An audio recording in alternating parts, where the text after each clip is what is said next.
नमस्कार शेतकरी मित्रांनो, सध्या सोशल मीडियावर व्हॉट्सअप ग्रुपमध्ये आणि काही यूट्यूब चॅनल्सवर फेसबुकवर कर्जमाफीची लाभार्थी यादी जाहीर झाली असल्याच्या बातम्या मोठ्या प्रमाणात फिरत आहेत.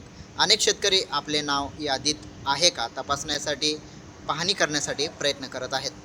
पण महत्त्वाची माहिती अशी आहे की सध्या फिरत असलेल्या या याद्या अधिकृत नाहीत, खऱ्याखुऱ्या नाहीत. महाराष्ट्र शासनाच्या जनसंपर्क संचालयाने स्पष्ट केले आहे की कर्जमाफीची कोणतीही अंतिम लाभार्थी यादी अद्याप जाहीर कन्फर्म करण्यात आलेली नाही. सध्या पुण्यश्लोक अहिल्यादेवी होळकर शेतकरी कर्जमुक्ती योजना 2026 अंतर्गत पात्र शेतकऱ्यांची माहिती गोळा करण्याचे आणि पडताळणी करण्याचे काम सुरू आहे. त्यामुळे सोशल मीडियावर दिसणाऱ्या कोणत्याही याद्यावर विश्वास ठेवू नका. कर्जमाफीसाठी कोण पात्र असू शकतात तेही आपण थोडक्यात जाणून घेऊया. एप्रिल 2019, पुन्हा ऐका, एप्रिल 2019 ते मार्च 2025 कालावधीत घेतलेले पीक कर्ज किंवा मुदत कर्ज विचारात घेतले जाण्याची शक्यता दिसून येत आहे.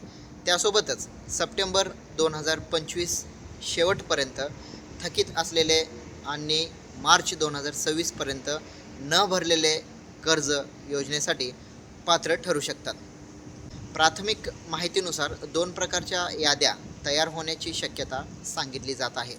पहिल्या यादीत 2 लाख रुपयापर्यंत कर्ज असलेल्या शेतकऱ्यांचा समावेश दिसून येऊ शकतो. दुसऱ्या यादीत 2 लाखापेक्षा जास्त कर्ज असलेल्या शेतकऱ्यांचा समावेश असू शकतो.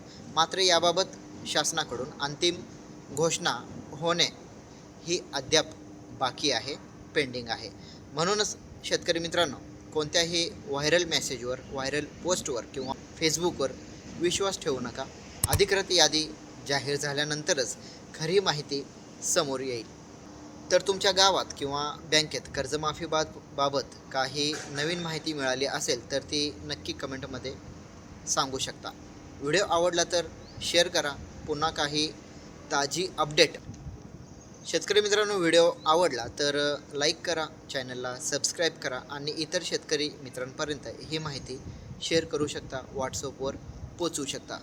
ज्या प्रकारे कर्जमाफी यादी गव्हर्नमेंटकडून, शासनाकडून जाहीर करण्यात येईल, त्यानंतरनं व्हिडिओच्या माध्यमातून तुमच्यापर्यंत अचूक माहिती पोचवली जाईल. तोपर्यंत जय जवान, जय किसान.